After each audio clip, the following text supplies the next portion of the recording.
Bienvenue au segment Eros et compagnie, surnommé cette année le segment Format Collation, dans lequel on vous présente des jouets sexuels disponibles chez Eros et compagnie. Et après la description, Emna tentera d'associer un candidat ou une candidate d'OD au jouet de la semaine. Cette semaine, on vous présente l'extase.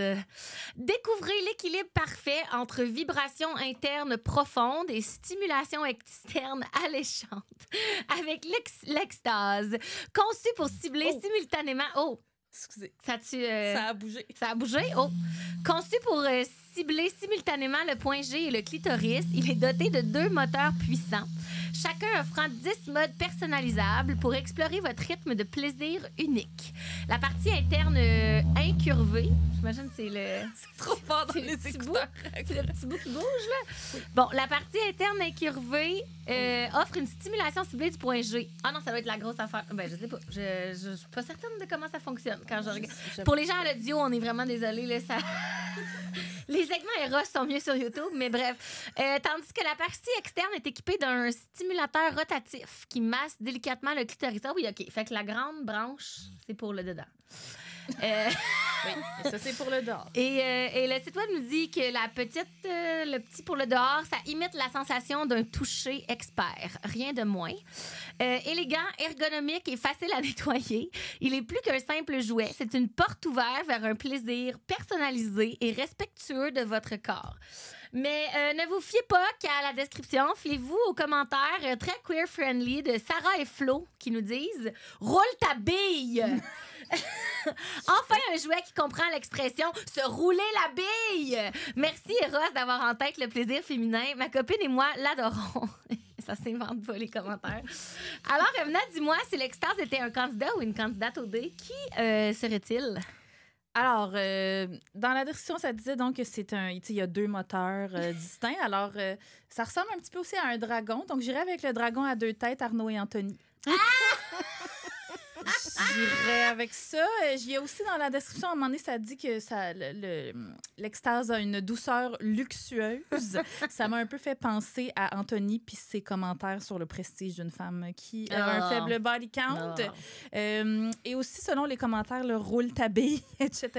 Je trouvais que c'était une alternative intéressante à Anthony qui disait dans son portrait qu'il voulait se rouler des pelles. Alors voilà. Ben merci, Emna. Merci, Ross et compagnie, de soutenir les ficelles. Vous pouvez utiliser le code promo FICELLE15, tout collé sur leur site web pour profiter d'un joli rabais sur vos achats. Merci!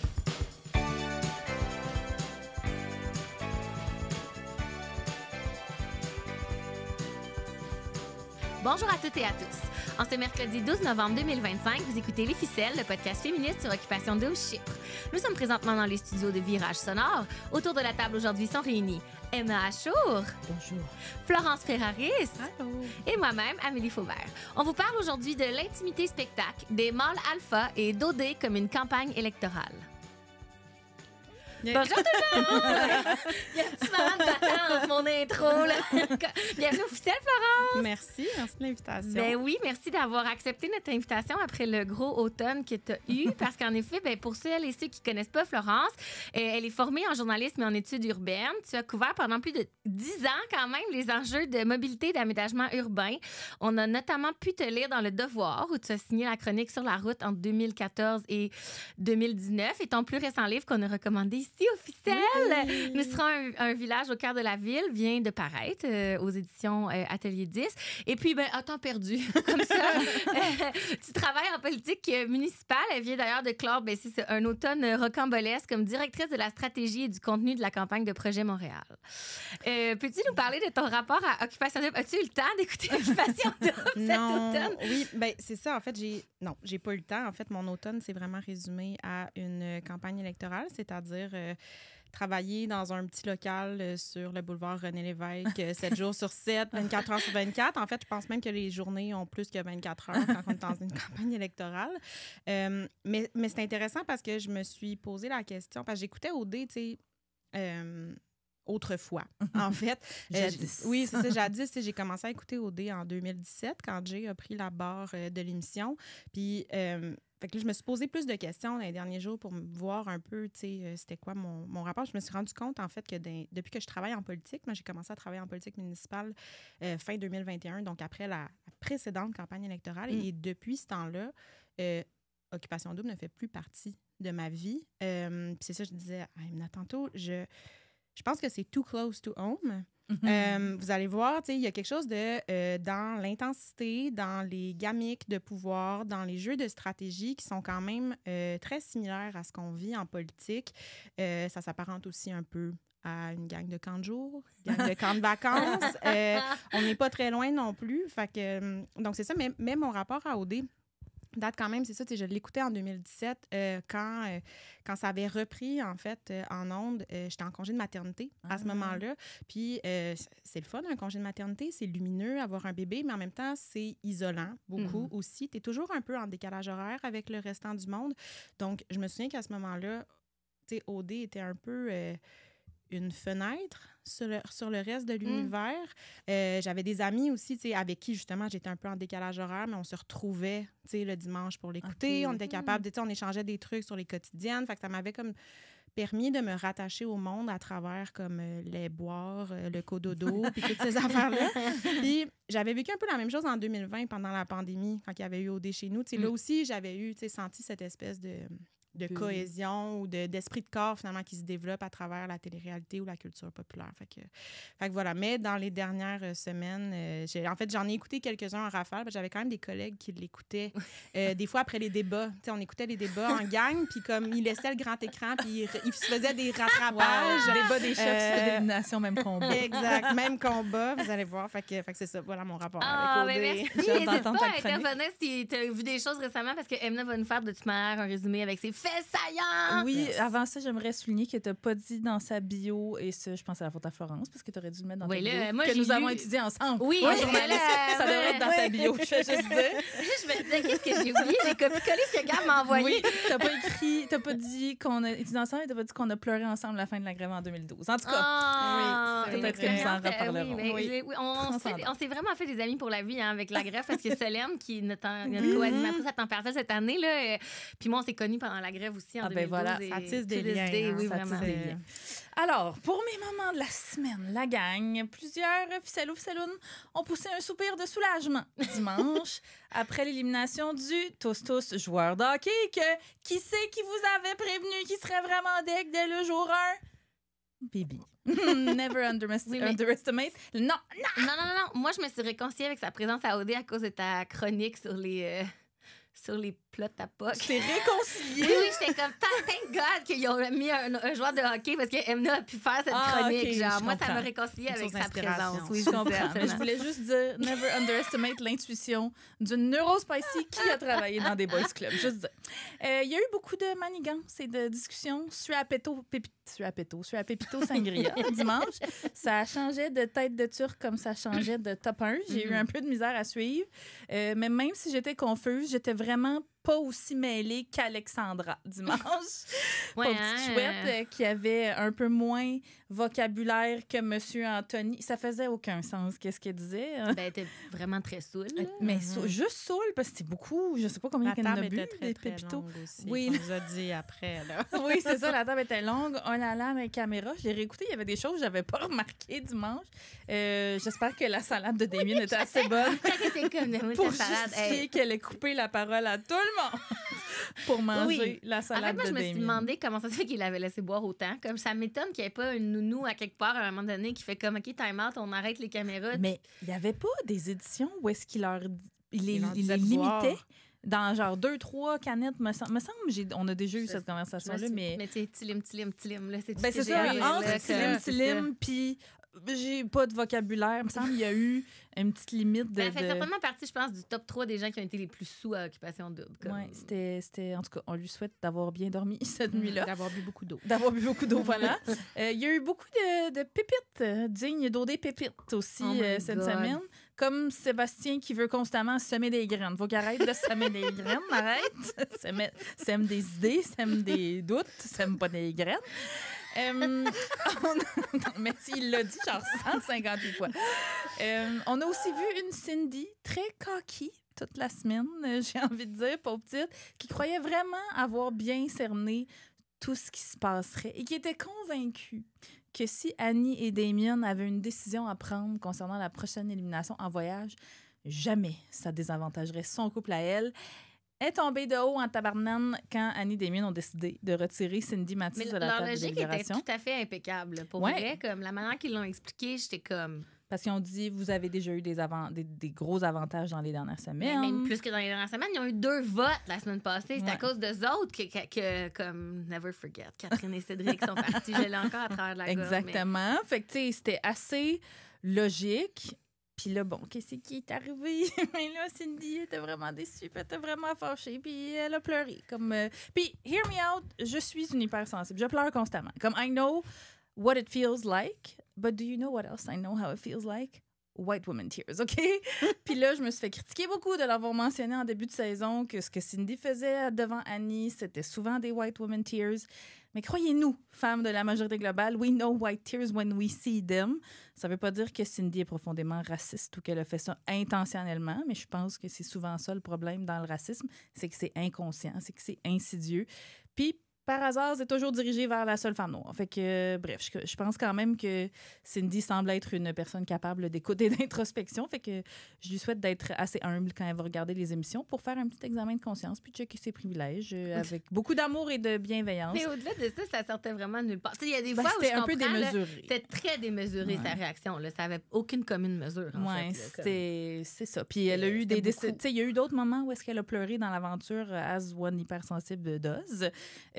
Mais c'était vraiment pas aussi intense que quand c'est Annie qui est. Tu sais, Mais c'était en tout cas. presque drôle, en fait. Tu sais, je veux pas rire de... Mais je comprends qu'Annie était comme tout est tigidou, là. Comme, ouais, tu sais, Annie a c'est fait correct, preuve là, d'une parce que, comme, froideur elle était et comme... d'une. Mais je l'ai pas trouvé... Ben, d'un sang-froid, je veux dire. Ouais, moi, je l'ai pas du tout trouvé froide. Non, En non, fait, pas froide. j'ai trouvé que, comme moi, un peu, elle se retenait de rire, même. Là, Ouais, comme elle un était peu comme en moi. mode... Tout est, comme, Ça tout va va être aller. correct, Je là, t'aime comme- quand même. Oui, Elle c'est l'a ça. pris en c'est que charge je- pareil. Ouais, vraiment. Exactement. Fait que c'est un petit truc qui a été cocasse. Parlant d'Annie et Damien, il était super cute en voyage. Là. J'ai trouvé là, dans leur voyage en Allemagne pendant le Oktoberfest, l'affaire qu'ils ne savaient pas que ça existait, ça m'a fait rire aussi. Les activités le fun qui impliquaient pas de via ferrata ni de brûler du gaz, comme des ficelles ou saloon l'ont indiqué, tu sais, l'espèce de toboggan qu'il fallait monter.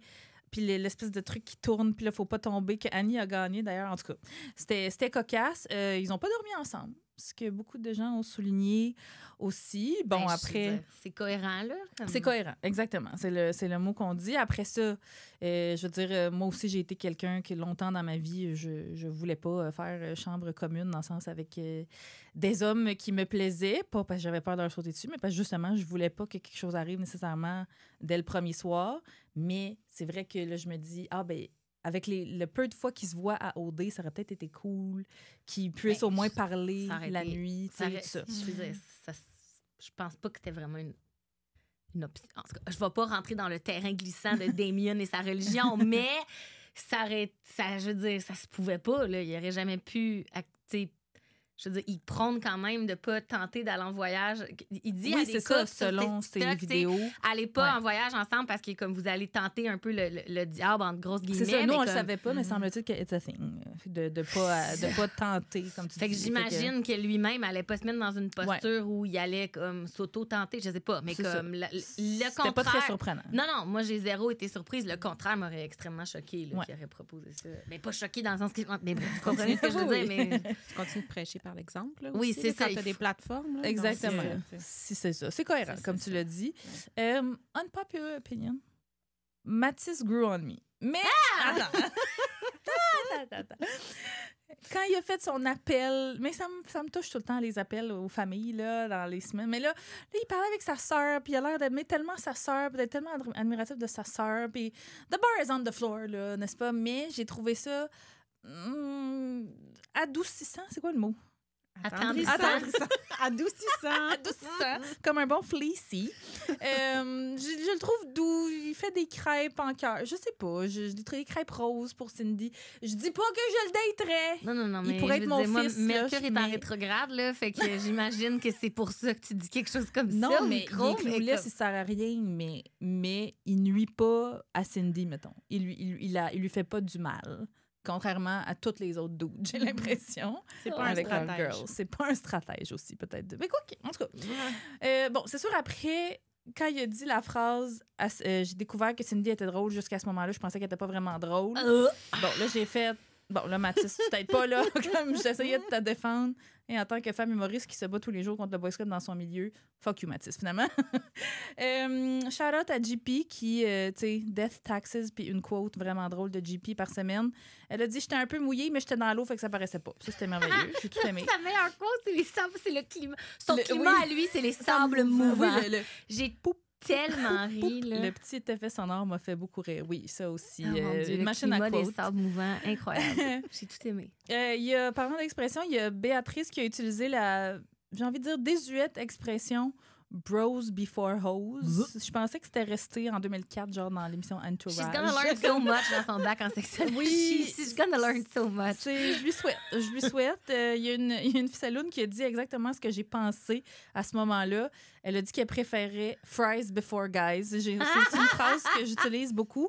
J'ai déjà aussi vu rice before guys pour les amoureuses de riz comme moi. Et de patates. Je sais pas comment départager, mais j'aime beaucoup le riz. Fait que j'aime beaucoup Rice Before Guys.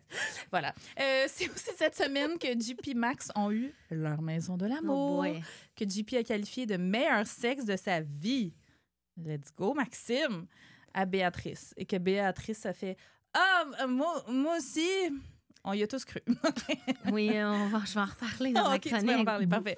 Et on a su la destination du voyage final. Ce sera au Chili.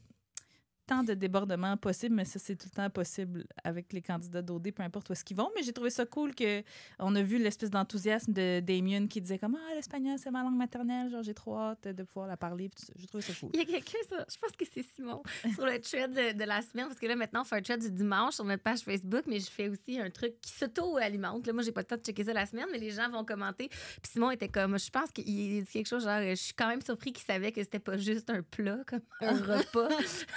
Ouais, la barre est basse là, pour les candidats d'OD, effectivement. Mais parlant de fil de la semaine et du week-end, je voulais relever mes commentaires préférés. Alors, Ficelloune Cléo qui a dit « Je suis un peu convaincue que même si Sébastien était allé à la table, parce que Sébastien n'était pas à la table de délibération, bien sûr, Arnaud aurait quand même réussi à le persuader de se mettre lui-même dans l'enveloppe. » C'est à ce point-là que je vais en parler dans ma chronique, là, mais que Arnaud...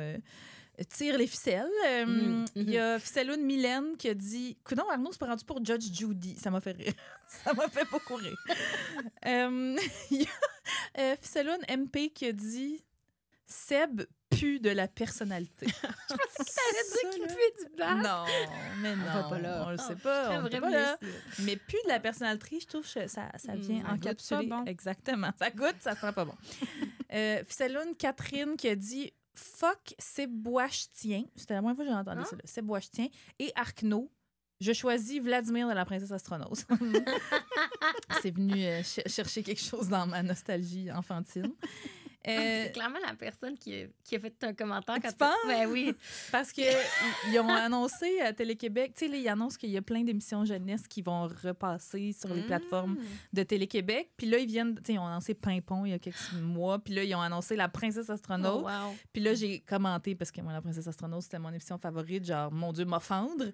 Puis là, la personne, elle a répondu quelque chose comme... Ben, en tout cas, clairement, la personne était une ficelloune oui, qui gère elle a fait un commentaire de Arkno même, je pense, carrément. C'est pour ça que je dis ça. Ah oui, c'est ça. Fait qu'on a fait, OK, la personne qui gère les réseaux sociaux de Télé-Québec est une ficelloune. Yes. On la salue. On la salue. Tout ça, si elle pouvait amener ça à Emmanuel Bilodeau. Ça me ferait ça. C'est ça son nom? Oui, oui. Emmanuel Bilodeau, voilà. Vladimir. Ficello Simon, dont on parlait, là, que là, on essaye de ne pas le citer à chaque épisode pour ne pas faire des jaloux, mais moi, je pense que Simon, il se force. Là. Il écrit, là, il fait des V1, des V2 avant de publier sur le thread là, pour être sûr qu'il y a son meilleur stock. Fait que Ficello Simon a dit, quand Sébastien et Béa ont quitté, un petit pas pour OD, mais un pas de géant pour les Ficello, Ficelloune et Ficelloune Maria d'écrire aussi « We did it, Joe ». Fait que voilà pour mes faits saillants de la semaine. Oh, merci. Fait que là, Amélie, pars-nous ça avec ta chronique de la semaine. En fait, c'est parce que, je sais pas si vous avez remarqué, OK, c'est parce que j'ai écouté l'épisode en retard cette semaine, puis là, je vous écrivais en même temps, puis j'étais comme, mais mon Dieu, j'ai l'impression que cette année, l'expérience est très immersive dans l'intimité des candidats avec les close-ups sur les French. Là, ils nous ont tous sacré les couples qui ont habité ensemble soudainement. Puis j'ai trouvé qu'on assistait à beaucoup comme d'intimité soudainement. Je me sens comme s'ils nous donnaient un casque VR. Oui. Qu'on était dedans. C'était très étrange. Je ne sais pas si là, je reviens à la première chronique de l'année avec Mounir, maire de Laval, qui avait parlé de ça. Je ne sais pas si c'est comme les Gen Z au montage qui ont décidé on adopte une nouvelle avenue dans le montage, mais comme moi, j'ai trouvé qu'on assiste aussi à des choses, à des moments comme trop intimes. Genre, je me sens un peu comme... Pas bien, voyeuse un peu, là. Les discussions, justement, crues sur les moments sexuels, comme tu parlais tantôt, qui des fois sont même accompagnés des extraits dans les maisons de l'amour avec une Béatrice qui, selon moi, quand Julie Pierre parlait de ça, qui a performé, là, ah oui, c'était tellement bon, moi aussi. Hey, descendre d'une coche, là. Comme, qui dit ça de même dans la vie à ses chums de filles, tu sais? J'étais comme, j'ai tout haï.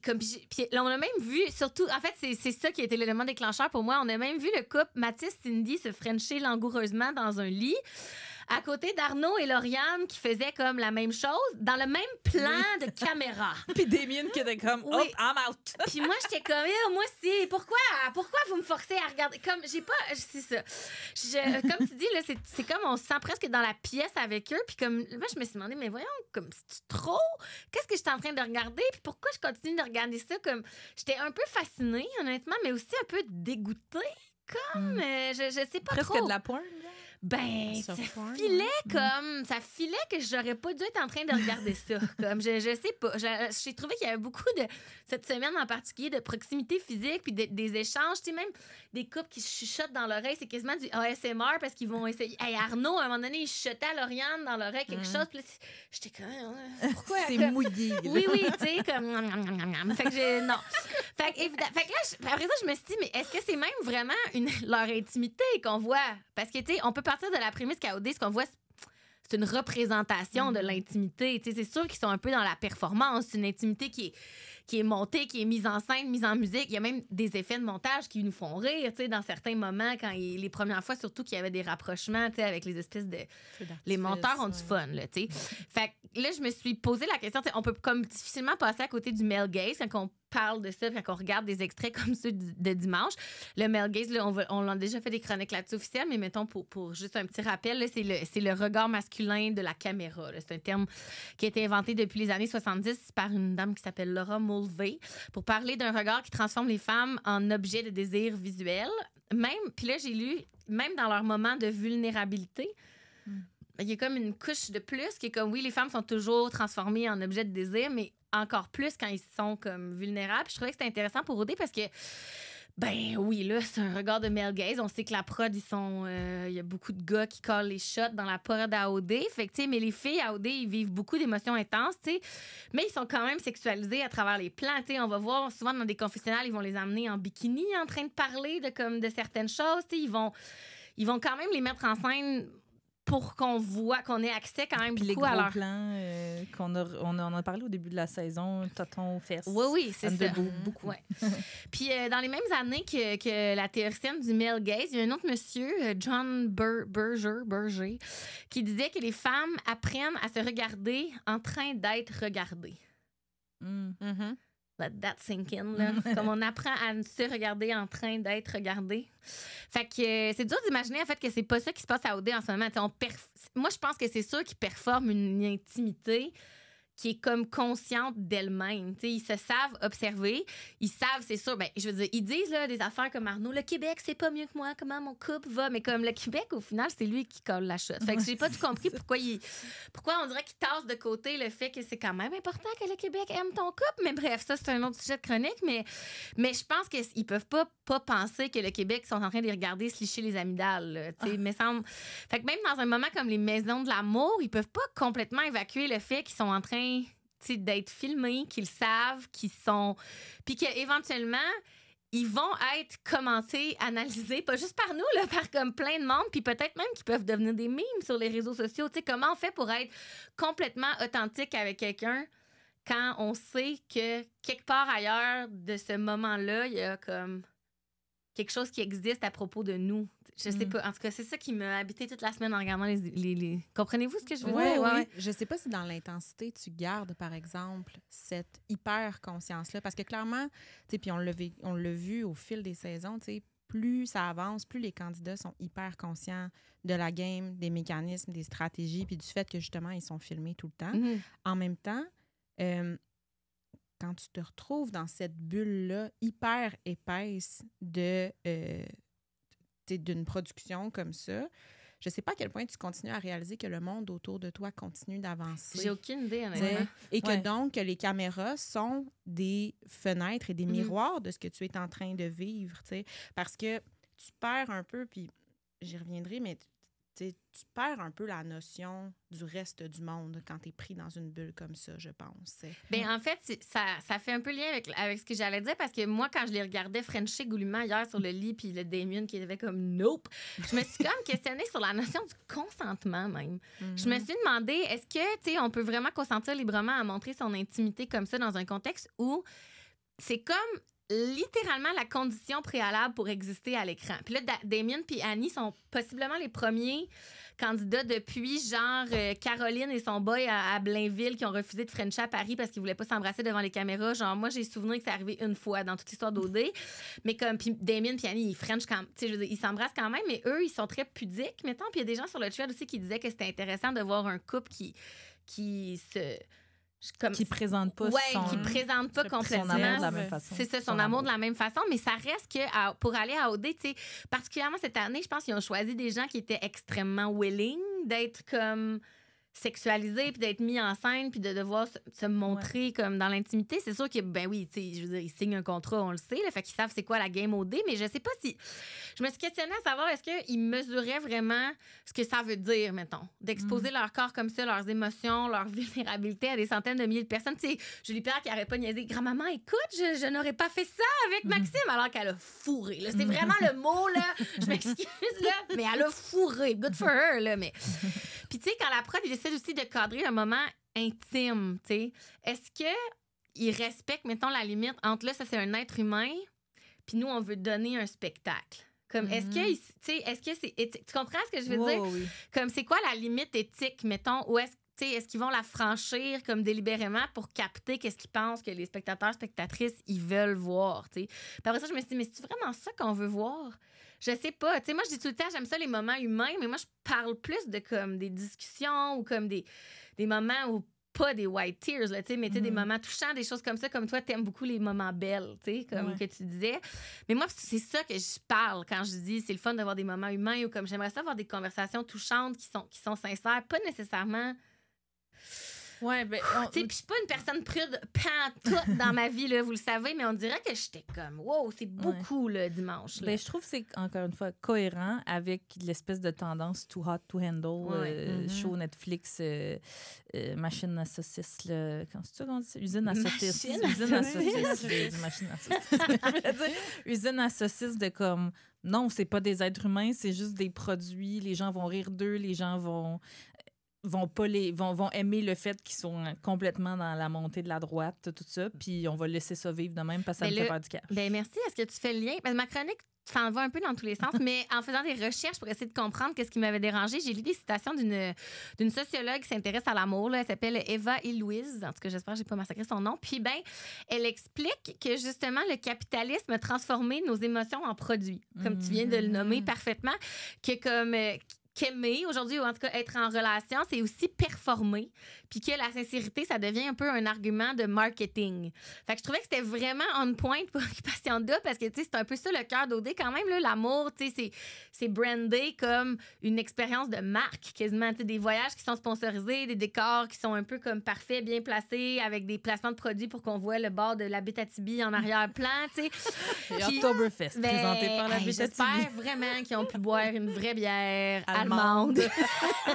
Mais tu sais, l'intimité, c'est plus vraiment un espace privé dans un contexte comme OD, ça devient carrément du contenu. C'est comme, ça m'a fait penser aussi, là, je suis allée loin, OK, dans ma chronique, là, j'ai une grosse... Je suis allée loin dans ma tête, mais c'est comme toutes les... Des fois, je scroll sur TikTok, comme tu m'as vraiment vendu à TikTok. Fait, je scroll, puis là, je vois, mais mon algorithme n'est pas encore au point. Je vois, mettons, des Reels ou des couples qui se mettent en scène. tu sais. Ouais. Des couples d'influenceurs qui se mettent en scène. Puis, ben, plus que ça file comme authentique, plus que ça fait de clic. Fait que là, je me dis, ben, c'est un peu la même chose avec OD. Plus que leur intimité, on a l'impression, plus que les spectateurs, spectatrices ont l'impression d'avoir accès à leur vraie intimité, plus que les gens vont continuer de consommer OD, comme je sais pas, tu sais.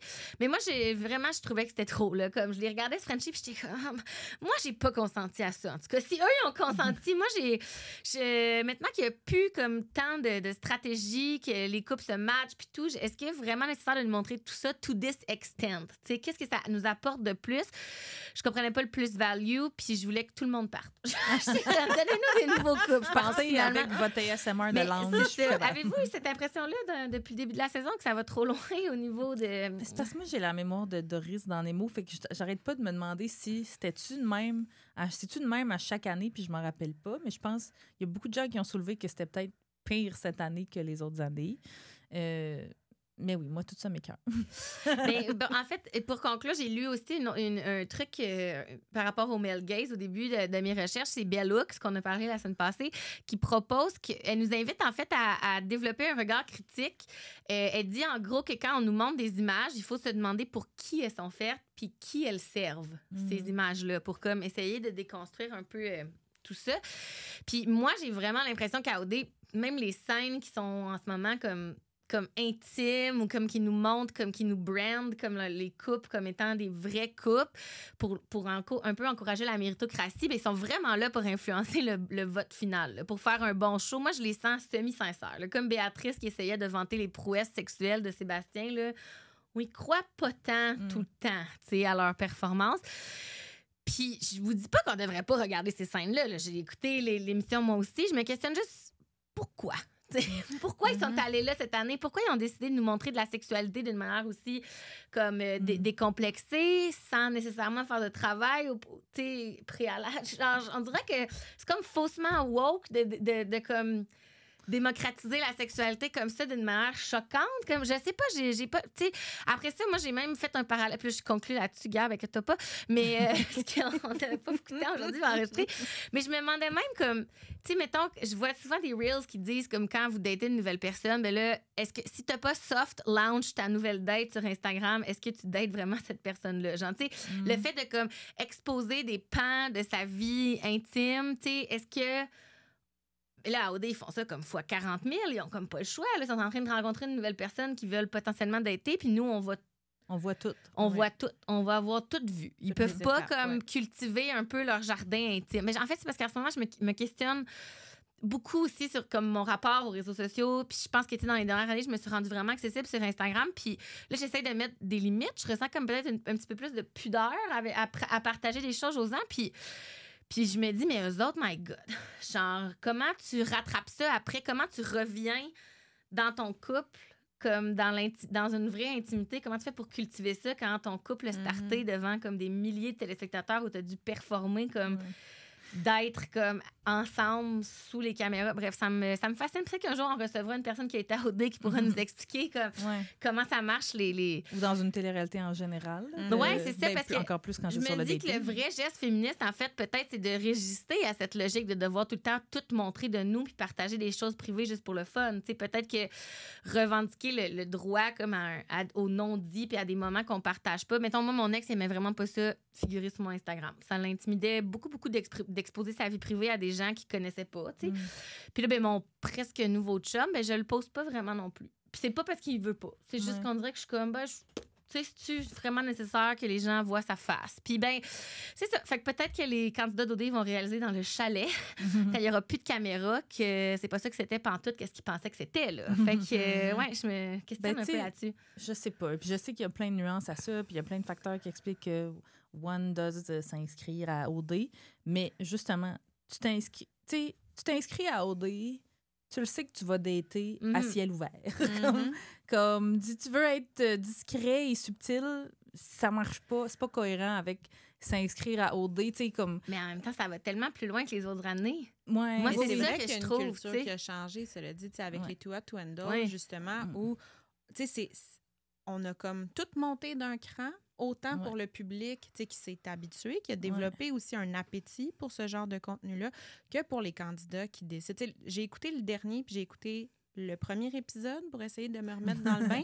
Puis le premier épisode était vraiment calqué sur, justement, là, séduction au soleil, ou je sais plus. On est vraiment comme dans un autre type de télé-réalité. Intimité spectacle. C'est ça, par rapport à ce qu'on avait vécu dans les dernières années. Belles observations. Ça m'a choqué. Ben, pas choqué, mais vous comprenez que ça me brûle. Ça m'a... It was a lot. It was too hot to handle. Evna, peux-tu nous partager ta chronique cette semaine sur les mâles alpha? Oui, j'ai un breaking news pour vous. Arnaud est un mâle alpha.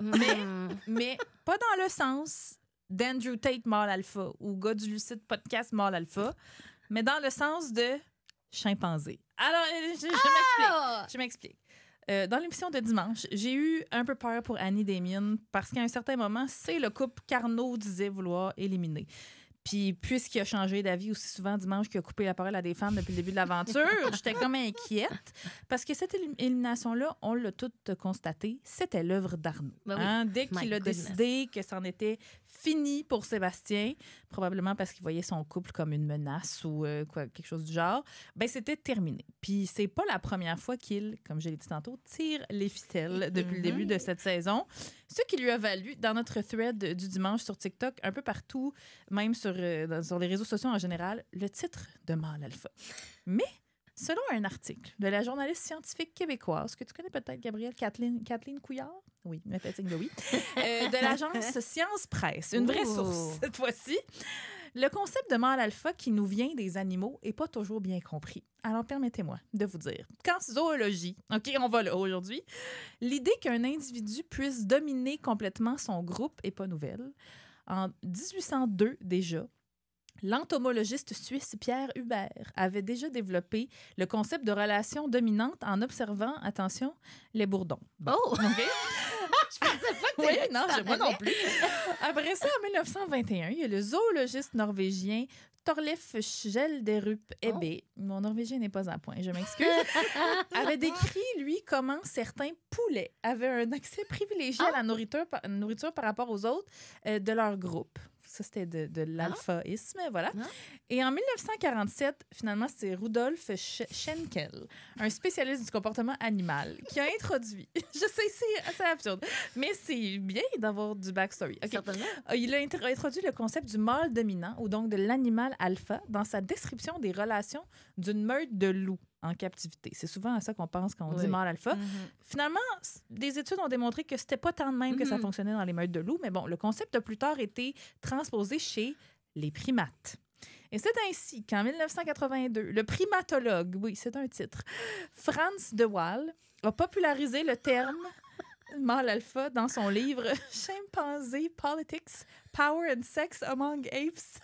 J'étais crampée en écrivant ma chronique, mais j'aime ça que ça donne du background. En tout cas, chez les primates... Ah non, c'est intéressant. Chez les primates, donc, le mâle alpha n'est pas nécessairement le plus fort, mais plutôt celui qui parvient à former des alliances avec les autres mâles. Et à gagner le soutien des femelles. Et pour devenir mâle alpha, un chimpanzé doit se montrer très généreux en partageant sa nourriture. Et en s'intéressant... En faisant des crêpes en cœur. En s'intéressant aux petits des femelles. Arnaud est proprio de restaurant. Je vais juste laisser ça ici, OK? Ça fit. Bon. Une fois en place, le mâle alpha doit ensuite garder ses alliés heureux et s'assurer... Je sais, parce que là, on imagine Arnaud manger des bananes, je sais pas. Il doit garder ses alliés heureux et s'assurer que de nouvelles coalitions menaçantes pour sa position ne se mettent pas en place. J'étais genre, mais c'est la vie d'Arnaud à OD. C'est comme quand il a dit, tu sais, à un moment donné, je me souviens plus si c'était à la table de Libération ou pendant le souper, mais quelqu'un a dit, Julie Pierre, elle voulait t'éliminer la semaine passée, tout ça, comme pour la stoler. Je pense que c'était Julie Pierre. Je m'excuse si ma mémoire est déformée. J'ai pas trouvé l'extrait après. Mais puis là, Arnaud, il a répondu comme moi, je le savais, votre plan, il a duré comme 5 secondes. Tu sais, c'est comme lui, là, unfazed, OK, by it. Chez les chimpanzés, OK, De Waal observe que pour maintenir l'harmonie au sein du groupe, les mâles alpha prennent aussi souvent la défense des singes qui sont en marge du groupe. Une étude sur les chimpanzés publiée en 2010 a observé que les mâles alpha sont ceux qui vont consoler les membres en détresse. Moi, je pense à Mathis. Des fois, quand je lis ça, tu sais, comme Arnaud, il va jeter devant l'autobus son best buddy, entre guillemets, Anthony, mais Mathis, là, c'est comme son petit bébé qui personne doit toucher à Mathis, OK? Pour le protéger, partager sa nourriture avec, je sais pas. Et selon des études, OK, lorsqu'entouré de femelles primates, le niveau de cortisol, qui est l'hormone du stress chez les chimpanzés mâles, augmenterait, surtout chez les mâles dits alpha, ce qui suggère qu'ils deviennent particulièrement compétitifs en présence de femelles. J'oserais jamais comparer les filles d'OD à des primates, OK? Mais ça confirme quand même ce que je dis. Arnaud est un chimpanzé, OK? Certainement. Bon, J'adore. Voilà, tu adhères jusqu'à présent. Parfait. Fait que voilà pour la partie zoologie. Maintenant, le volet sociologie, OK? Mon rêve dimanche, c'était que tout le monde s'entretue pendant 2 heures à savoir s'il allait éliminer Sébastien, Mathis, Damien, mais ça finisse par un putsch contre Arnaud, OK? Mais bon, je l'ai prédit sur le fil de discussion que ça allait jamais arriver because patriarchy is one hell of a drug, OK? Et c'est ça qui mène le monde, bien sûr. Je vous avoue, ça a été dur de trouver des sources fiables et balancées pour parler de mâle alpha d'un point de vue sociologique parce que dès que tu tapes mâle alpha dans une barre de recherche, ça doit être un cauchemar. ça t'amène immanquablement vers des sites web de croissance personnelle masculins, OK? Puis genre des genres de blogs du genre « How to be the male, the alpha male in your friends group ». T'as fucké ton algorithme. Hein? J'ai fucké mon algorithme pour toujours. Mais j'ai essayé de trouver des articles ou des études qui pourraient démontrer pourquoi certains hommes pas alpha laissent d'autres hommes alpha les mener par le bout du nez. C'est intéressant, ça. Mais le commento qui plie comme une planche à repasser de Carnot respire, ou Max qui le confronte jamais, ou Mathis qui rêve sûrement que Carnot lui brosse les cheveux puis lui masse les mollets lisses. Et Seb qui, jusqu'au dernier moment, avant son élimination par Arnaud, disait des choses comme « Arnaud, c'est mon boy. Je suis juste pas capable de le mettre dans l'enveloppe. Je pense qu'il va avoir mon bac, peu importe, puis moi, je vais avoir son bac. » Même si ça hissait. Moi, j'ai de la misère. Là. Il fallait que je revienne en arrière. Je pensais que j'avais mal écouté la première fois. J'étais comme, il était en train de dire, je l'haïs, mais je veux aller avec lui en C'est finale. ça, mais c'est ça que Julie Pierre lui a comme mis d'en face. Bon, j'ai pas trouvé grand-chose là-dessus, malheureusement, mais je suis quand même tombée sur Jennifer Jacobson Schultz, une travailleuse sociale américaine trouvée sur le web. Ça veut dire que j'aurais juste pu te le demander à toi, Amélie. Non, je ne suis pas travailleuse sociale encore. OK, pardon. Les gens, là, à l'époque, Oui, elle est allée à l'université. Elle est allée à l'université, c'est vrai. Mais elle a fini sa licence à l'université. 4 cours, un stage. Ça s'en vient. Bientôt, tu vas pouvoir te citer dans mes chroniques.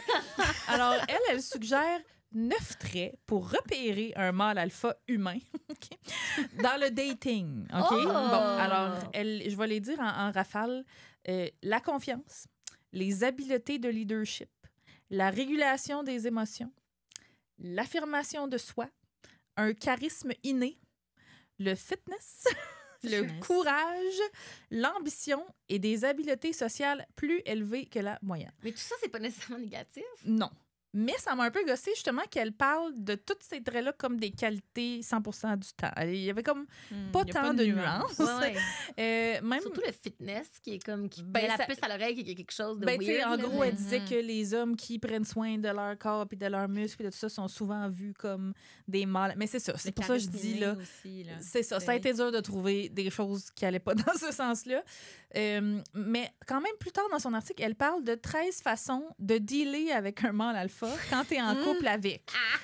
Puis là, c'est là que ça part un petit toutes peu. Les portes de sortie, avec un mâle alpha. On dirait qu'elle voulait nuancer, balancer ses affaires, mais là, c'est parce qu'elle nous donne des conseils comme respectez vos différences. Non, j'aurais aimé ça. Respectez vos différences. Partagez les responsabilités avec lui, parce que tu sais, un mâle alpha, ça prend... C'est un provider, fait que là, faut pas que tu le laisses faire tout ça tout seul. Partage. Écoute leur perspective. Mais mon conseil préféré d'elle, c'était quand même seek professional help. J'étais comme oui. J'étais genre oui. Oui. C'est un peu J'étais comme bon. Mais là, désolée, Lauriane, si tu nous écoutes, mais si tu restes avec lui après avoir écouté les émissions, je pense que tu en auras besoin. Et j'ajouterais mon grain de sel personnel comme conseil. Dump his tattooed ass. OK, mais ça, c'était pas écrit dans l'article de Jennifer. Je conclurai avec une phrase que j'ai lue sur Instagram du compte My Voice, My Choice. Puis là, comment on dit ça?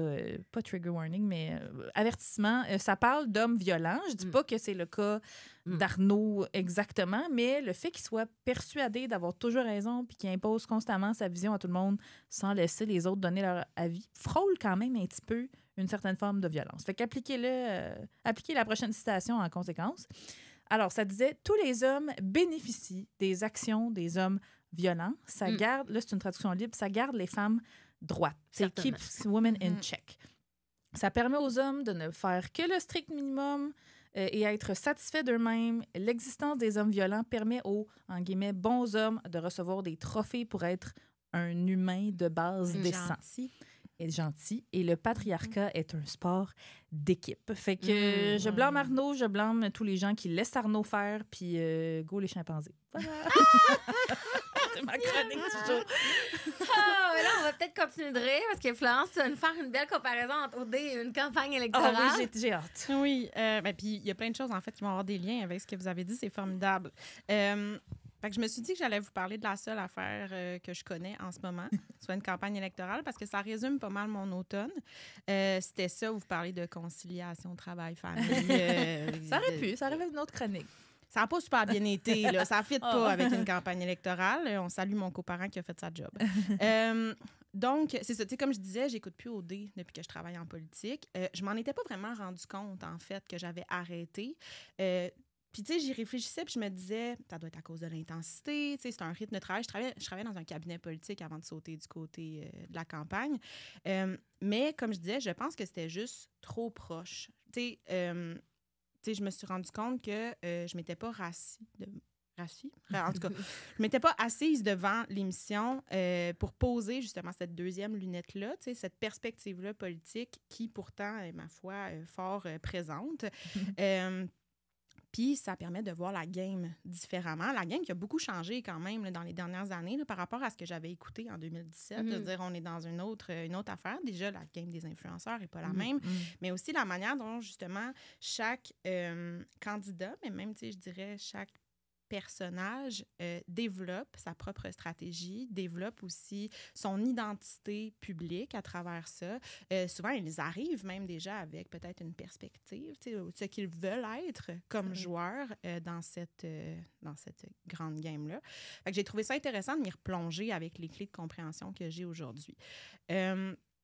Fait que c'est ça. Comme j'ai dit, là, si vous voulez vous voulez comprendre comment fonctionne une campagne électorale, je vous invite à écouter Occupation Double. Même, vous voulez comprendre comment ça fonctionne, la politique. Je peux pas parler des autres paliers parce que moi, je suis au municipal depuis 4 ans, mais si vous voulez comprendre comment ça fonctionne, je vous invite à écouter Occupation Double. Puis ça parle autant des gens qui mettent leur face sur une pancarte, fait que les candidats qui aspirent à devenir élus, que des staffers qui sont moins connus, qui sont les gens qui sont dans les coulisses, les joueurs de l'ombre, qui déploient les stratégies, qui les développent, qui développent les messages, les contenus, puis qui donnent, dans le fond, les outils aux candidats puis aux futurs élus pour qu'eux puissent faire leur job et faire quand même une partie. C'est quand même une belle pièce de théâtre, la politique. Fait que il y a quelque chose qui est plus évident, que tout le monde à peu près peut lire, c'est les dynamiques de pouvoir. C'est une télé-réalité, mais en plus, c'est une télé-réalité de séduction. Donc, les dynamiques de pouvoir, elles sont hyper présentes, mais c'est une game de positionnement. Tout le monde se définit par rapport à soi, par rapport aux autres. Il y a des campagnes de notoriété aussi qui se mettent en place tranquillement. C'est quelque chose qui existe en campagne électorale parce que les gens veulent se faire connaître, veulent se définir justement, leur propre personnage, mais aussi contraster par rapport aux personnages qu'ils vont avoir devant eux. Puis l'objectif de tout le monde, c'est de gagner. C'est un objectif qui peut être commun, mais ça peut être aussi un objectif individuel.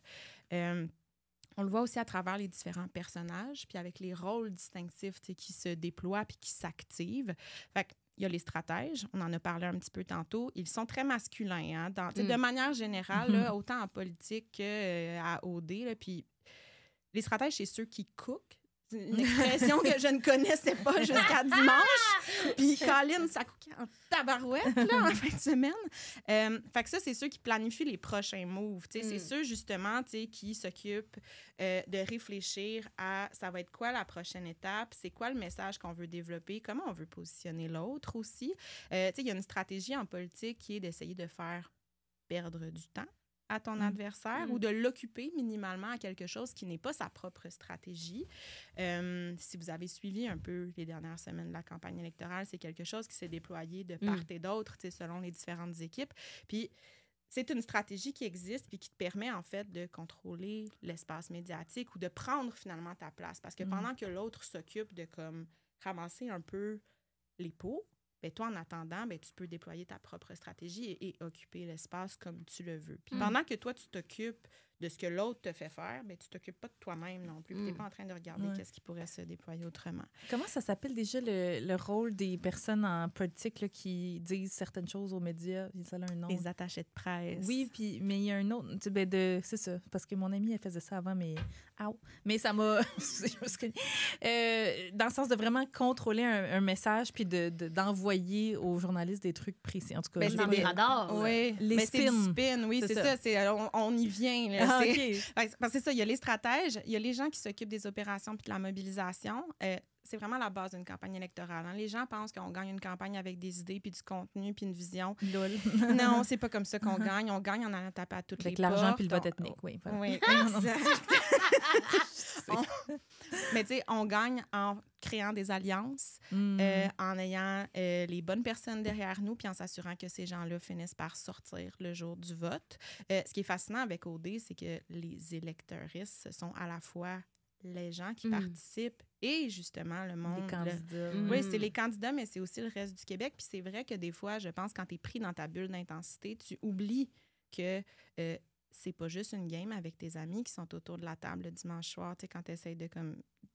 pour faire des éliminations, là, à terme, il y a du monde qui te regarde, qui eux aussi prennent des notes puis vont devoir faire un choix. C'est comme plusieurs games en même temps. Exact. Mais ça m'étonne qu'Arnaud soit pas plus conscient de ça. Je sais pas si c'est dans sa stratégie d'avoir l'air détaché du Québec. Je sais pas s'il s'est dit, moi, je vais pas jouer comme de manière upfront en pensant au Québec, je vais juste gambler comme que le Québec va m'aimer. Ouais, que les gens vont s'attacher. Il y a tellement un ego démesuré que je me demande si ça n'avait pas partie de sa stratégie parce que ça me semble impossible qu'un gars autant stratégique n'ait pas mis dans toutes les données que le Québec va voter à la moi, fin. C'est le même, je l'ai lu. C'est comme si, sur le coup, autour de la table, devant tout le monde, il n'a pas voulu admettre qu'il pensait à ce que le Québec allait penser parce que quelques heures avant, dans le party, quand il s'engueulait en toge, là, sur 2 étages, là, Arnaud, il a dit hey, « Moi, je le sais que Lauriane puis moi, on va pas gagner, je le sais. On veut juste se rendre en finale. » ou une affaire de même. Fait qu'il le sait, tu sais. Et puis, il y a les gens qui spinent, les gens de communication, qui font du spin et du contre-spin. Je parlais du fait qu'il faut aussi que tu te défendes des fois parce que, justement, il y a des narratifs que tu ne contrôles pas qui sont imposés soit par les équipes adverses, soit par, justement, les médias, par exemple. Il faut aussi que tu sois capable de déconstruire des narratifs. Puis, au-dessus de tout ça, il y a le doc de campagne. Le doc de campagne, c'est le directeur de campagne. Arnaud est pas mal dans ce vibe-là. Chimpanzé et doc de campagne. Et doc de campagne. C'est quelqu'un qui... parce que c'est des rôles qui sont pas figés. Là. C'est pas des équipes immenses, les équipes de campagne électorale. Fait que tout le monde se met à faire... Si tu es un stratège, il y a des fortes chances que tu fasses des coms aussi. Puis tout le monde, à la fin de la vie, là, tout le monde devient des mobilisateurs parce que comme c'est le même que tu gagnes. Donc, mais il y a quelqu'un qui est quand même un chef d'orchestre là-dedans, qui colle les shots, qui prend les décisions, qui détermine c'est quelle alliance qui peut continuer à travailler, à avancer, qui décide aussi quel contenu va être pertinent, quel contenu va devenir un message, quel contenu va devenir un spin ou un contre-spin. Donc, Arnaud, c'était assez fascinant. C'est ça, j'ai écouté 2 épisodes, là, puis je me disais... Lui, il a quand même compris. Il a compris que s'il joue sur plusieurs tableaux puis qu'il est capable de s'adapter puis de jouer plusieurs rôles, au final, il est plus gagnant. Après, il a peut-être pas compris qu'à la fin, si t'es pas attachant, tu vas perdre. Tu vas perdre. Mais en fait, il l'a peut-être compris, comme c'est dit, Emna. C'est ça que je trouve fascinant. J'ai hâte de voir l'heure de vérité. Fait qu'Arnaud, c'est Gilbert Thibodeau. C'est ça que vous êtes en train de me dire? Non, c'est celui qui l'accompagne. Ah, mais en même temps, dans le cas d'OD, c'est un peu particulier parce que c'est ça, les candidats sont aussi les candidats qui mettent leur face Ouais. sur les pancartes. Fait que c'est un peu, on l'a vu avec, on le voit avec leurs oriflammes. C'est Leurs comme ça que ça oriflammes, s'appelle. c'est comme ça qu'ils appellent ça. Oui, C'est c'est très ça. joli mot, je C'est trouve. très beau. Fait que, tu sais, oui, c'est ça. Tu sais, à la fois dans le paraître, mais en même temps, ils sont forcés d'être leurs propres stratèges parce que tu n'as pas non plus cette seconde couche de gens en dessous, tu sais, qui leur disent, ouais, telle affaire, c'est une bonne idée, si on va lancer une balle. Puis, comme, tu sais, puis, ben, tu as la prod en dessous aussi qui construit l'histoire. Fait que tu as une autre strate quand même, tu sais, qui fait de la stratégie aussi, parce que tout est politique. Là, c'est intéressant aussi de voir comment ces dynamiques-là se déployaient justement par OD. Je voulais faire un exemple justement avec les toges. Là. Ça m'a fait beaucoup rire. Dans l'épisode de dimanche, quand il y a eu l'espèce de combat de coq ou le choc là, entre Hadès et Zeus, j'ai trouvé ça quand même excellent. Là, comme correct, vous avez choisi genre les deux tops. Là, puis, tu sais, qui s'opposent... Puis pourtant, ce sont des candidats qui jouent dans les mêmes talles, qui ont des alliances similaires, du moins de ce que j'en ai compris, puis qui se ressemblent. En tout cas, ils ont l'air de se ressembler beaucoup dans leur dynamique. Puis moi, je me disais, c'est qui paye au final? En fait, c'est qui va être gagnant de ça? Clairement, c'est pas... Là, finalement, ça est parti, fait que ça a fonctionné. Mais quand tu te concentres sur l'adversaire qui te ressemble le plus, puis là, je fais un lien encore avec la campagne, surtout dans une course à plusieurs, ben c'est pas toujours toi que t'avantages, tu sais. Puis c'est important d'être capable de prendre un petit peu de recul puis de voir que d'autres bénéficient aussi des moves que tu es en train de faire puis de l'énergie que tu mets sur un adversaire précis, parce que justement, c'est pas toujours les personnes que tu souhaites voir gagner. Puis des fois, tu as quelqu'un à côté qui est peut-être en train de manger du popcorn puis qui est comme, hey, pendant que vous obstinez puis que vous splittez de vote, ben, il y a peut-être des choses qui se passent à côté. Fait que c'est ça. Puis pour terminer, non, pas pour terminer. En fait, j'ai encore 2 affaires. Une chose, je trouve ça quand même intéressant, les dynamiques genrées aussi. Tu sais, c'est quelque chose qui existe aussi en campagne électorale, puis de manière générale en politique traditionnelle aussi. C'est intéressant de voir que justement, les rôles de stratège, les rôles de mobilisateurs, souvent, ce sont davantage des hommes qui les occupent. On le voit très bien à OD, où là, justement, tu sais, les couples sont formés. Fait que les alliances qui se tissent, ben c'est des gangs de gars qui se tissent ensemble. Puis, à l'inverse, ben, les équipes de communication puis les spinners, souvent, ben, c'est plus des femmes, des personnes queer. Puis, on le voit justement, tu sais, les gens qui spinnent, c'est pas ceux qui développent nécessairement les stratégies. Même si la ligne est fine parfois, c'est des gens qui prennent le message et qui s'assurent que c'est bien compris. Puis, on le voit bien avec les filles qui, finalement, tu sais, vont continuer à semer des graines pour s'assurer que le message de leur chum se rende à la bonne place. T'sais. Puis là, ça va être intéressant dans les prochaines semaines parce que moi, j'ai hâte de voir si... c'est quelles alliances, finalement, qui vont être les plus fortes? Est-ce que c'est les alliances amoureuses ou c'est les alliances de bro? Parce que je sais pas avec qui ils ont vraiment le goût d'aller en finale. C'est avec leur gang de boys ou c'est avec la fille, finalement, qui est supposée faire battre leur cœur? C'est une question lancée dans l'univers. Puis c'est ça, c'est intéressant de voir que, justement, autant en politique que dans une télé-réalité, ben, on se retrouve un peu campé dans des rôles très hétéronormatifs où...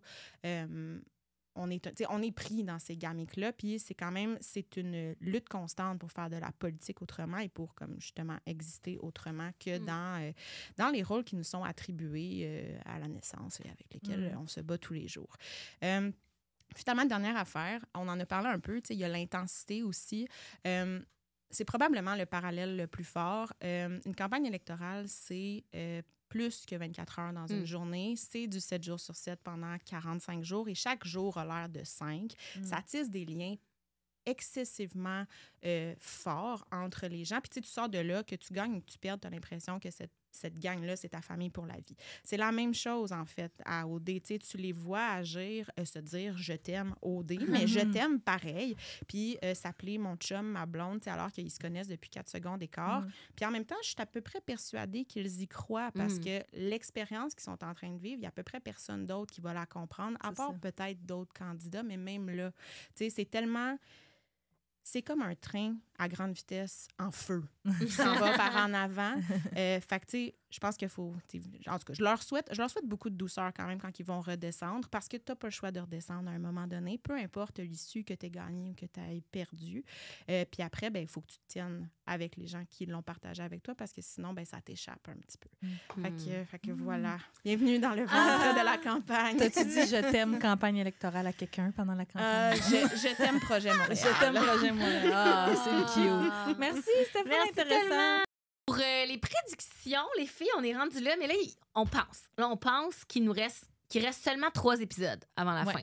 Parce que là, c'est ça, la finale là, sur l'application Belle d'Emna, on a découvert dans le guide, oui, là, dans quand le tu vas... synopsis. Je suis allée le plus loin possible que je pouvais, parce qu'ils n'annoncent pas tout autant d'avance. Là, on a compris que ouais. la finale s'échalonne sur 2 épisodes. Ouais. Fait que la semaine prochaine, fait que l'épisode du 16 novembre, la semaine prochaine, il va y avoir une dernière élimination avant la finale et le voyage commencerait. Ouais.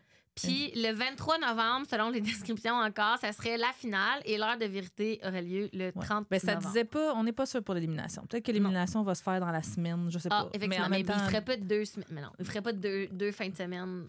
De juste un voyage. Non, là. On va se gonner toute la gang collectivement. Là, comme les voyages en plus, jamais... au Chili, il y a beaucoup de possibilités de via ferrata. Fait que accrochez-vous. Fait que ça serait ça dimanche, première partie du voyage final. Le dimanche d'après, deuxième partie et dévoilement du couple gagnant. Ouais. Et dimanche le 30, si nos calculs sont bons, ce serait l'heure de vérité. Ça va plus vite que les années passées à cause de Tentation Soleil. Fait que c'est ce qu'on pense. Mais c'est quand même 13 épisodes. Ouais, c'est 13 semaines, comme l'année passée. Fait que je vous demanderai pas qui qu'on pense qui va gagner, mais mettons, qui vous pensez qui va se rendre à la finale? Est-ce qu'on pense que Annie et Damien vont se faire éliminer la semaine prochaine? Comment on envisage tout ça? Mais c'est parce qu'en ce moment, ils font des épreuves à la monter un meuble Ikea en 5 minutes. Là. Fait que tu sais pas qui c'est qui va avoir un avantage puis qui c'est qui va voter pour qui. Tu sais, s'il y avait 0 avantage pour personne puis que c'est juste Arnaud et puis tout ça qui collerait les shots. Peut-être que la prod a envie qu'ils se rendent en finale aussi. Oui, peut-être. Parce que justement, ça vient un peu brouiller les cartes, sinon la shot est un peu carrée. Puis Arnaud donne un bon show. Est-ce que la prod voudrait que Max JP, moi je pense que Max JP font un bon show. Est-ce que la prod voudrait tirer des ficelles? Mais moi, j'ai même pas aucune idée comme pour qui je voterais si mettons que c'est Anthony puis Arnaud, comme les gens vont voter par défaut pour le 3e couple. Tu comprends ce que je veux dire? Comme parce qu'il reste 5 couples. Il reste 5 couples. 5? Ben, Arnaud. Ah, c'est Cindy puis Mathilde. Cindy Mathilde. C'est vrai. Ah, fait qu'ils vont nous en éliminer plus que ça. Fait qu'on sait pas. Ah, peut-être qu'il va... Ah, OK, je fais une prédiction. D'après moi, on va perdre quelqu'un. Les 4 couples vont aller au voyage. Puis après ça, au milieu du voyage, ils vont nous schlop un dernier couple. Puis là, ça va être 3 couples en finale. Ça se pourrait. Mark my word. Peut-être. Je sais pas. J'aime pas ça faire des spéculations, mais comme... Moi non plus, j'ai pas plus de prédictions que ça. Toi, Florence, y a-tu quelqu'un que tu souhaiterais voir gagner? De ce que tu as vu? Là? C'est ça, t'es connais pas beaucoup. Connais pas beaucoup. Mettons, tu voterais-tu pour Arnaud? Pas beaucoup de red flags. Oui, c'est ça. OK, parfait. Okay, oui. J'ai pas été séduite par aucun des gars, en fait. Bonne réponse. On amène toutes les filles. C'est ça, on amène juste les filles. Oui, une finale juste de filles. Parfait. Mais bon, je souhaite quand même que JP et Max se rendent, personnellement. Oui. She grew on me beaucoup, JP. Oui, il faudrait que ça serait divertissant. Ça serait un voyage final plus divertissant, en tout cas. Oui, vraiment. Non, mais là, lui, il était quasiment en train de signer un bail avec elle, là, dans l'épisode de dimanche, en plus. Là, comme, j'ai failli faire ma chronique là-dessus. Mais j'avais peur de trop me dévoiler. Fait que peut-être une autre fois, s'il en reparle. Bref, avant de passer aux recommandations culturelles, on aimerait aussi vous rappeler que, comme le timeline approche, l'étau se resserre, il restera 3 épisodes des ficelles et le dernier enregistrement devant public approche lui aussi à grands pas. Et la seule manière de vous assurer d'avoir une place réservée pour l'enregistrement du 1er décembre, c'est d'être membre Patreon! Oui. Parce qu'on ne sait pas combien de billets il va rester après que les membres Patreon auront eu leur billet. Fait que n'hésitez pas à vous abonner pour avoir votre place. Puis d'ailleurs, les bougies seront disponibles bientôt, QV ficelle 2025. Fait que Gabrielle va pouvoir vous contacter là, si vous ne pouvez pas les récupérer au dernier enregistrement. Là, vous pourrez faire un petit arrangement avec elle. Alors voilà, si vous souhaitez nous soutenir différemment, sachez qu'il y a toujours plusieurs paliers pour correspondre à tous les portefeuilles. Fait que vous pouvez aller voir tout ça sur les détails de notre page Instagram. Puis merci beaucoup. C'est trop drôle parce que j'ai rencontré je vais en parler dans mes recommandations culturelles, mais OK, j'en parlerai dans mes recommandations. Allez-y, recommandations culturelles. OK, parfait. Vas-y donc, Florence, pour commencer, toi. Moi, j'ai pas beaucoup lu, j'ai pas beaucoup rien vu, j'ai pas... Je recommande Projet Montréal. Tellement, là, c'est un struggle à chaque Mais semaine. je recommence tranquillement. Fait qu'en fait, je vais vous parler de choses que je sais que je vais aller voir ou que je veux aller lire. Donc, dans les prochaines semaines, je m'en vais voir Corps fantôme, qui est une pièce de théâtre sur l'histoire queer à Montréal et au Québec, qui est à Duceppe en ce moment. La gang qui est derrière ça, elle est magnifique. Donc, je sais, moi, je vais au théâtre pour pleurer, là, puis pour évacuer mes émotions. Puis là, j'y vais en gang avec une partie de la campagne parce qu'on a besoin d'évacuer nos émotions puis de comme vivre des deuils ensemble. Fait que ça va être un grand moment. Puis je pense... Pour l'instant, ce que je lis sur cette pièce semble tout à fait magnifique, donc je le recommande à tout le monde.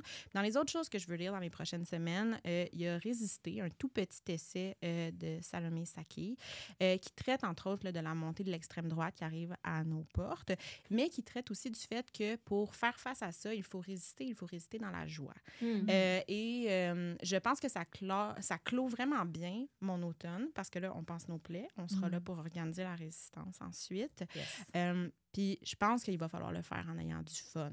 Puis en étant...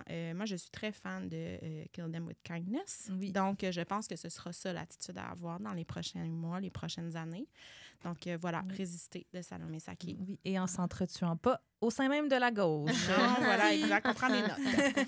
Merci, Florence.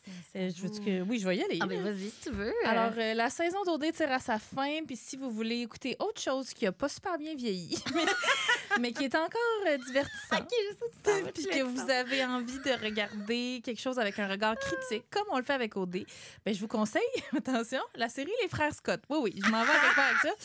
Les Frères Scott, qui a bercé mon adolescence, bien sûr, qui est disponible sur tout.tv. Oui, en version française? Je sais pas, je l'écoute en anglais, j'avoue. Je sais pas. Je l'écoute en anglais? Je sais plus dans quelle langue je l'écoute. Ça doit être en français? Bien, sûrement. Ça doit être nostalgique, I guess. Oui, en tout cas, c'est très nostalgique. Et en complément, pas juste les Frères Scott de même à frette, là. En complément, parce qu'un peu comme les ficelles, ils ont aussi leur podcast critique qui s'appelle Drama Queens, qui est animé par Brooke Payton et Hailey, donc par Sophia Bush, Hilary Burton Morgan et Bethany Joy Lenz. Bon, là, semble-t-il que Robert Buckley, qui jouait Clay, s'est joint à elle en 2024. Paraît que Payton et Hailey sont en chicane. Bref, je sais pas. Je suis pas rendue là. Je viens juste de commencer, mais c'est franchement divertissant. Fait que c'est comme peut-être à la fin de la saison d'OD puis des ficelles, quand vous aurez plus rien à écouter comme ça, je vous le conseille. Puis sinon, pour faire du pouce, peut-être, tu m'as fait penser avec Corps fantôme et pièces de théâtre sur l'histoire queer à Montréal. Il y a eu une autre pièce de ce genre-là dans les dernières années à Montréal qui s'appelait Ciseaux, que je pense que plusieurs personnes ont beaucoup aimé, sur l'histoire des lesbiennes à Montréal, entre autres. Puis, shameless plug, ce seront mes invités, Geneviève Labelle et Mélodie Noël Rousseau de la compagnie Pleurer dans la douche dans le prochain épisode de Farouche, qui est ce vendredi à la Maison du développement durable. Il reste quelques billets, fait que si vous voulez passer une belle soirée dans la queerness et la joie, venez être parmi nous, voilà. Toi, Amé? Oh boy, comme à chaque fois que je finis les recommandations culturelles, je suis un peu gênée parce que... Non, mais moi aussi, j'ai pas beaucoup de temps là, entre l'UQAM, la job, les ficelles pour consommer du contenu pertinent pour recommander. Fait que j'ai failli recommander Shrek cette semaine parce que j'ai écouté Shrek pour la première fois. Puis ça a causé vraiment beaucoup de remous sur mon Instagram. Là. Les gens étaient un peu choqués que j'avais jamais vu Shrek. Là. Il y a même Cléo. Tu l'avais jamais vu? Mais non, je l'avais jamais vu. C'est ça. Même moi, j'ai vu Shrek, j'ai vu 4 films dans ma vie. Il y a même Cléo, Cléo qui est une ficelloune, qui m'a envoyé des articles féministes. C'était comme Shrek, c'est vraiment un film féministe sur la représentation de la beauté des femmes. Tu peux recommander aussi, bref. Mais non, à la place, j'ai décidé de vous recommander parce que je suis allée voir le lancement d'un album vendredi passé, Qualité Motel. Là, c'est 4 doudes, OK? 4 doudes blancs. C'est les gars de Mister Valeur, que vous connaissez peut-être plus avec Mister Valeur, qui font une espèce de projet complètement revolé sur le site de, tu sais c'est quoi, Florence? Ouais. C'est vraiment, vraiment bon. Mais dans le fond, c'est 4 doudes blancs, certainement, mais ils font des collabos avec plein de monde, plein de gens de la diversité. Entre autres, ils ont fait une chanson qui est ma préférée de toutes leurs chansons avec Karim Ouellet. À l'époque, ils ont sorti Mosaïen sur leur nouvel album avec Mosaïen. Puis dans la luche, parce que j'ai pas eu le temps de tout bien écrire, là, je vous freestyle mes recommandations culturelles, mais il y avait aussi plusieurs femmes noires absolument magnifiques qui ont chanté sur leur album puis qui étaient là au lancement vendredi. Puis d'ailleurs, j'ai croisé des ficellos, des ficellounes dans la foule. C'était vraiment, vraiment le fun. Wholesome. Très wholesome de rencontrer ces gens-là parce qu'en plus, c'est un gars puis sa blonde. Puis là, tout le long, j'y regardais puis je me disais, lui, là, il a l'air d'un gars pas problématique. Tu sais, il dansait. Emna, un grand green flag pour Emna. Il dansait. Il avait l'air cool, tu sais. Puis là, je me disais, wow. Puis là, à un moment donné, je me suis ramassée à côté de lui puis il me dit, t'es-tu la fille des ficelles? J'étais comme, hey, mon radar à gars, pas problématique, un Patreon des ficelles dans la foule qui je savais. Bref. Mais si vous êtes, c'est très millennial coded, qualité motel, ils font des remixes avec des tunes genre Pleure dans la pluie, Gabriel des Trois Maisons au milieu de leurs chansons. Puis si vous avez comme aimé ça, aller danser dans les clubs sur Crescent là, dans les années genre 2010, là, oui, vous allez vraiment aimer ça. Ça vient chercher quelque chose dans nos cœurs de millennials, mais les Gen Z apprécient aussi beaucoup. Mais voilà. Fait que ça fait du bien dans ce mois de novembre avec beaucoup de neige. Là. C'est très ensoleillé comme musique. Fait que je recommande leur nouvel album. Ça s'appelle Clé en main. Fait que... Hey, c'est là-dessus qu'on se quitte cette semaine. Encore une recommandation culturelle très culturée. Merci Florence d'avoir été avec nous, d'avoir participé au officiel. Est-ce qu'on peut te suivre quelque part? As-tu des projets à part ton livre qui vient de sortir, évidemment? Oui, nous serons un village au cœur de la ville, publié chez Atelier 10. Vous pouvez me suivre sur Instagram. Vous pouvez me suivre à l'hôtel de ville, probablement aussi. C'est tout le temps un peu là. Tout le temps un peu là. Puis c'est ça, on va voir pour la suite. Je suis un peu dans les limbes en ce moment, fait qu'on va voir pour la suite. Bon, on te souhaite du doux et du repos. Ça va être doux. Ça va être doux. Merci Gabrielle, notre ficelle de Londres, pour la production, la diffusion, la gestion du temps. Merci à l'équipe de Virage Sonore pour leur chaleureux accueil. Merci à Marie-Hélène, notre magicienne du montage, et à Julien pour le jingle. Et merci à vous, Ficelle ou Ficelle, de nous envoyer autant d'amour semaine après semaine. C'est grâce à vous si on a une si belle communauté officielle. Comme d'habitude, vous pouvez nous écouter sur le site de Pivot Québec et sur votre plateforme de balado préférée chaque mercredi. À la semaine prochaine! Bye!